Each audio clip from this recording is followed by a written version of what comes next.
Should you spend $250 to upgrade your cabin, or is that money better spent in other ways? We decided to put it to the test and see if it was worth upgrading from an inside room to an ocean view. Up next.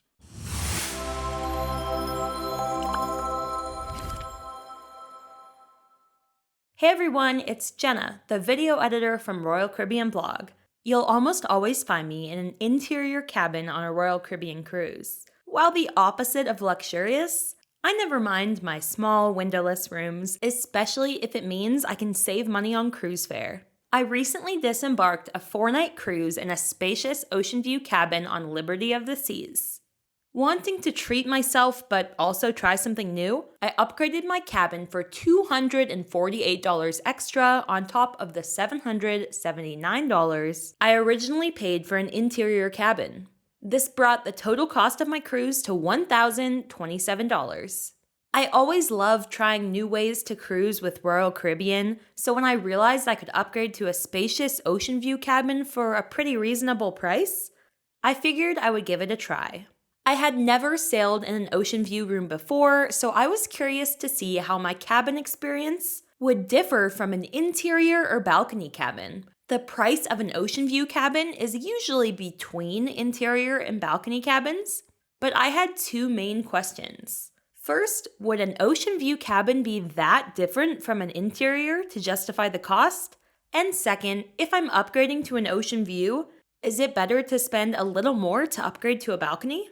So let's find out if I thought that my cabin upgrade for $248 was worth it. So let's talk about my initial impressions of the stateroom.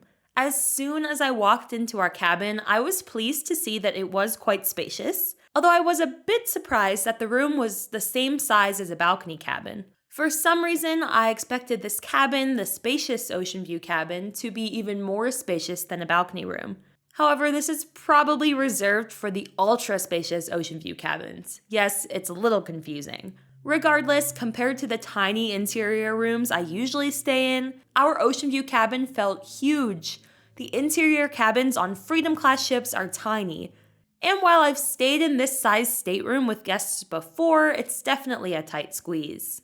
Our cabin was equipped with many amenities, including a king bed, a desk and vanity area, a wardrobe, a couch and side table, a television, and a mini fridge. There was ample storage in our room, from drawers on both sides of the vanity to our nightstand and a spacious wardrobe.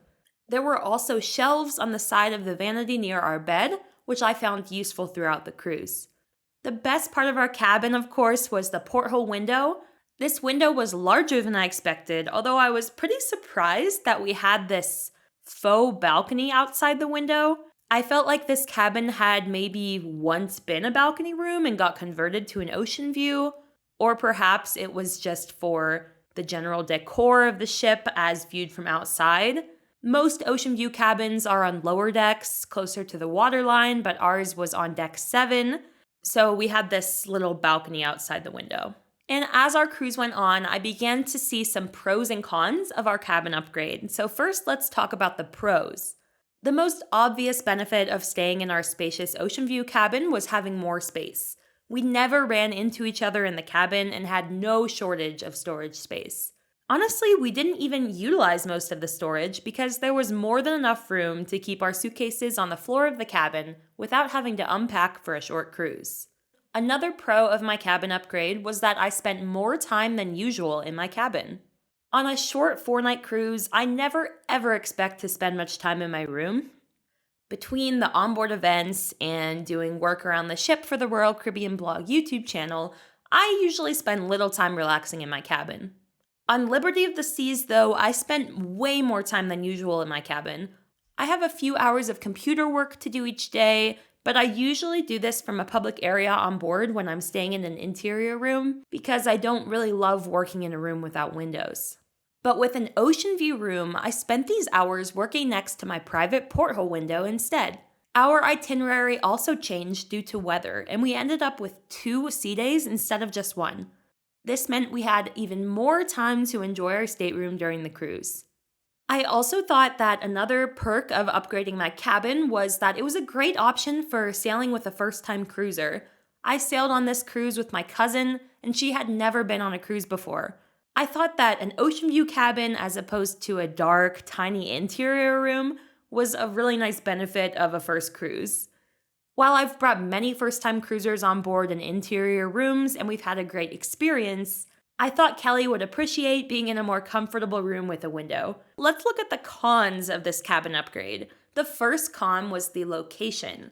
Our ocean view cabin was located in the very aft of the ship, so this location was not as convenient as somewhere closer to the elevators and stairwells. We spent a lot of time walking back and forth to our cabin down a long hallway. Plus, because it was at the ship's aft, I felt a little more movement than I normally would as we sailed through the Caribbean. Our upgraded cabin location wasn't a deal breaker, but I would probably take the location more into consideration next time I upgrade my stateroom. The one plus of our stateroom was that it was located on deck 7, so we rarely had to take the elevators, as we were located only a few decks above or below all of the main attractions on board. Another con of paying to upgrade our cruise cabin was that we spent money on a cabin upgrade instead of other activities. Looking back, we probably could have stayed in our interior cabin and used the $248 we spent on a cabin upgrade for other cruise add-ons. For around $120 per person, we could have booked an unlimited dining package for our cruise. Dining at specialty restaurants 1 or more times per day could have enhanced our cruise experience more than having a little extra space in our cabin. We also could have put this money towards shore excursions, drinks, internet, and other onboard spending. Another con was our cruise length, as this cruise was only 4 nights. Spending $248 on a cabin upgrade would have spread out further on a 7-night cruise compared to just 4 days. This brought the cost of the upgrade to $62 per night, whereas it would only be $35 per night on a week-long cruise. Next time I upgrade my cabin, I'll calculate the nightly price of the upgrade to help justify whether or not it's worth it. And finally, our last con is that our ocean view cabin actually had an obstructed view. As I said earlier, our porthole looked out toward a balcony that we could not access, so we didn't have the wide view of the ocean that we would have had in a smaller, cheaper ocean view cabin. Do I think the upgrade was worth the cost? No, I'm still torn whether our cabin upgrade was worth the extra cost or not. While $248 isn't a ton of money in the grand scheme of our cruise vacation, we could have put the money toward other onboard experiences. That being said, I truly enjoyed having a larger stateroom with gorgeous ocean views from the porthole.